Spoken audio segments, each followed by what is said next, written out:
Assalamualaikum warahmatullahi wabarakatuh. Jumpa lagi bersama channel Sinautek. Pada video kali ini kita akan membahas materi pendidikan agama Islam untuk kelas 11 sesuai dengan kurikulum Merdeka. Bab yang kedua yaitu bukti beriman, memenuhi janji, mensyukuri nikmat, memelihara lisan dan menutup aib orang lain. Pembahasan materi pada bab ini ada beberapa hal yang akan dibahas. Yang pertama yaitu memenuhi janji. Kemudian yang kedua mensyukuri nikmat. Yang ketiga memelihara lisan. Dan yang keempat menutup aib orang lain. Kita akan membahasnya satu persatu. Yang pertama memenuhi janji. Padanan kata janji dalam bahasa Arab adalah akad. Melalui kata ini muncul kata yang sering kita dengar, yakni akad, akidah, atau akad nikah. Menurut bahasa, akad berarti perjanjian atau ikatan yang kuat. Jadi memenuhi janji merupakan kewajiban dan menjadi tanda orang itu beriman atau tidak.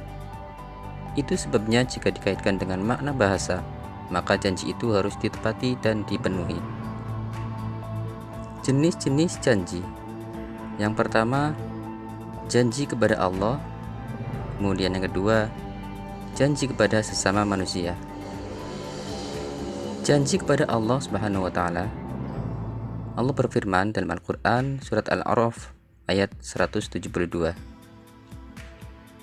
Bismillahirrahmanirrahim.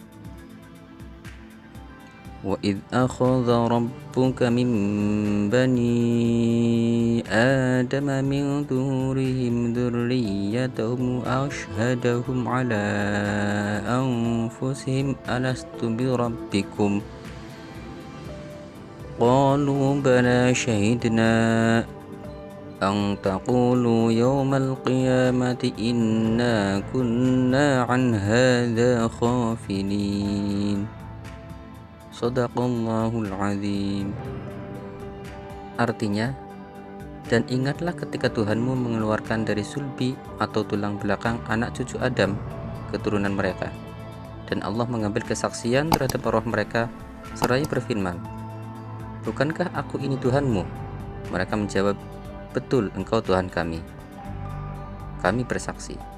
Kami lakukan yang demikian itu agar di hari kiamat kamu tidak mengatakan, sesungguhnya ketika itu kami lengah terhadap ini.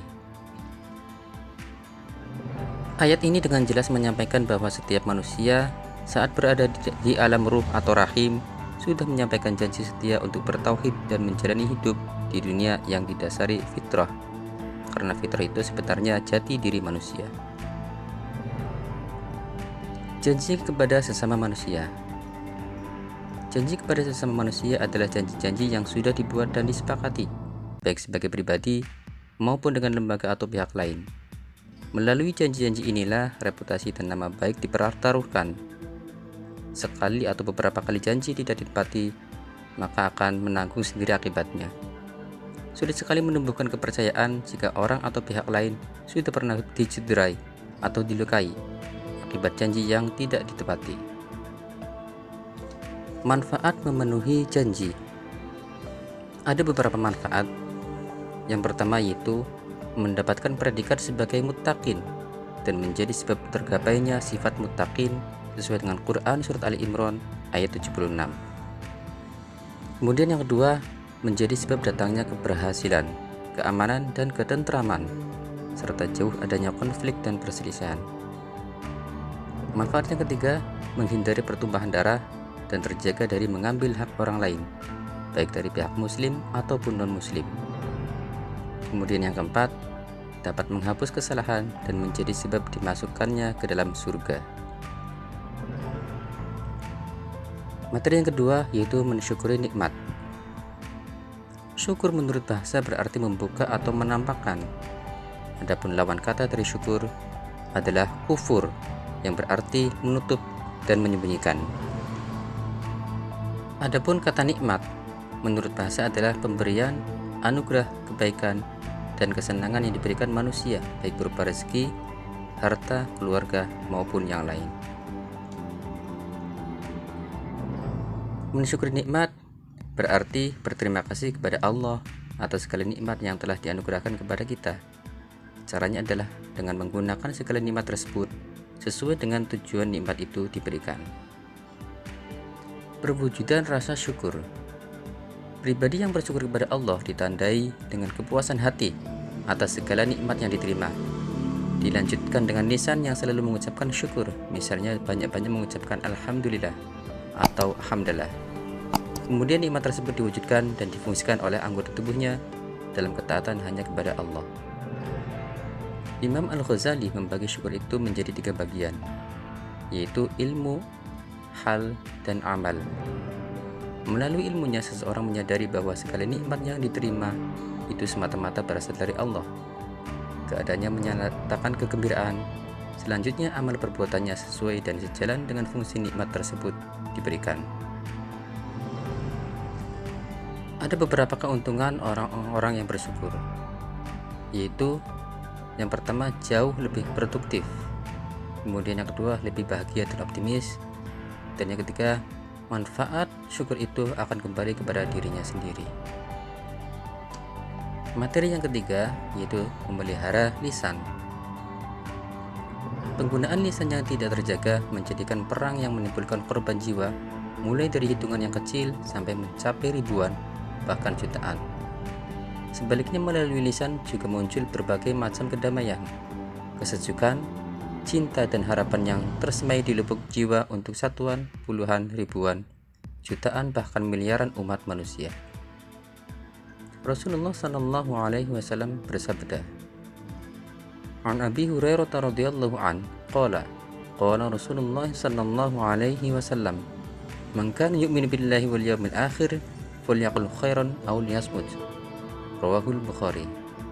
Artinya, diriwayatkan dari Abu Hurairah radhiyallahu an, Rasulullah sallallahu alaihi wasallam bersabda, "Barang siapa yang beriman kepada Allah dan hari akhir, maka hendaklah berbicara yang baik, atau jika tidak mampu, maka diamlah." Selanjutnya tentang fitnah, ghibah, dan buhtan. Penggunaan lisan yang tidak pada tempatnya akan mengakibatkan 3 hal, yaitu fitnah, ghibah, dan buhtan, yang menjerumuskan diri sendiri, pihak lain, bahkan sampai level negara dan dunia. Fitnah. Dalam Al-Quran, fitnah memiliki beberapa arti, antara lain cobaan, ujian, musibah, dan ada juga yang berarti siksa di akhirat. Sedangkan fitnah berdasarkan Kamus Besar Bahasa Indonesia adalah perkataan bohong atau tanpa berdasarkan kebenaran yang disebarkan dengan maksud menjelekkan orang. Kemudian ghibah dan buhtan. Ghibah adalah membicarakan orang lain yang tidak hadir, sesuatu yang tidak disenanganinya. Jika yang dibicarakan itu keburukan orang yang disebut tidak disandang oleh orang yang bersangkutan, maka itulah yang dinamakan dengan buhtan atau bohong besar. Rasulullah sallallahu alaihi wasallam bersabda, "Anna Rasulullah sallallahu alaihi wasallam qala, atadruna mal ghibatu? Qalu, Allahu wa rasuluhu a'lamu. Qala, dzikruka akhaka bima yakrahu. Qila, afra'aita in kana fi akhi ma aqulu? Qala, in kana fihi ma taqulu faqad ikhtabtahu wa in lam yakun fihi faqad bahatta." Rawahu Muslim. Artinya, diriwayatkan dari Abu Hurairah, sesungguhnya Rasulullah sallallahu alaihi wasallam bersabda, "Tahukah kalian apa itu ghibah?" Para sahabat menjawab, "Allah dan Rasulnya lebih tahu." Rasul menjawab, "Kamu menyebut saudaramu sesuatu yang tidak disukainya." Lalu para sahabat bertanya, "Bagaimana jika yang disebutkan itu benar?" Kemudian Rasul bersabda, "Jika yang disebutkan itu benar, maka kamu telah melakukan ghibah atau membicarakan aib orang. Dan sekiranya yang disebutkan itu tidak benar, maka engkau telah melakukan buhtan atau kebohongan." Ada beberapa petunjuk untuk menjaga lisan. Yang pertama, menjauhi kebiasaan berkata bohong dan tidak bermanfaat. Jangan pula berbicara yang berlebihan. Yang kedua, menjauhi pembicaraan yang batil, kotor, dan jorok. Yang ketiga, jangan berbicara dusta atau palsu. Keempat, jangan gunakan lisanmu untuk menggunjing. 5. Jangan berkata kasar. Jauhi pula melakukan celaan dan melaknat orang lain. Kemudian yang keenam, jangan mengadu domba dan jangan pula mudah marah. Serta yang ketujuh, jawablah panggilan orang tua dengan sopan dan santun, serta jauhi banyak berbantah-bantahan. Materi yang keempat yaitu menutup aib orang lain. Aib adalah celak, cacat, nista, noda, perilaku hina, atau ada juga yang bermakna kiasan, yaitu arang di muka. Begitu beratnya keburukan akibat yang dibuka, maka siapapun jika mengetahui aib maka hendaklah menutupi dan menyimpan rapat-rapat aib tersebut. Jangan sampai malah disebar ke khalayak ramai. Tidak ada satupun manusia yang ingin aibnya dibuka. Aib adalah keburukan yang bersifat rahasia. Disebabkan sifatnya yang rahasia, biasanya hanya diketahui oleh orang yang bersangkutan atau beberapa orang tertentu. Ada macam-macam aib. Yang pertama, aib zahir, yaitu aib yang nampak dan dapat diketahui secara lahir jika diperhatikan betul. Misalnya cacat pada barang-barang perdagangan. Kemudian aib yang kedua yaitu aib yang tersembunyi. Merupakan aib yang tidak nampak karena disembunyikan, tidak terlihat meski sudah diperlihatkan betul-betul. Selanjutnya tentang aib dan media sosial. Di antara penyalahgunaan teknologi adalah orang begitu mudah membuka aib orang lain.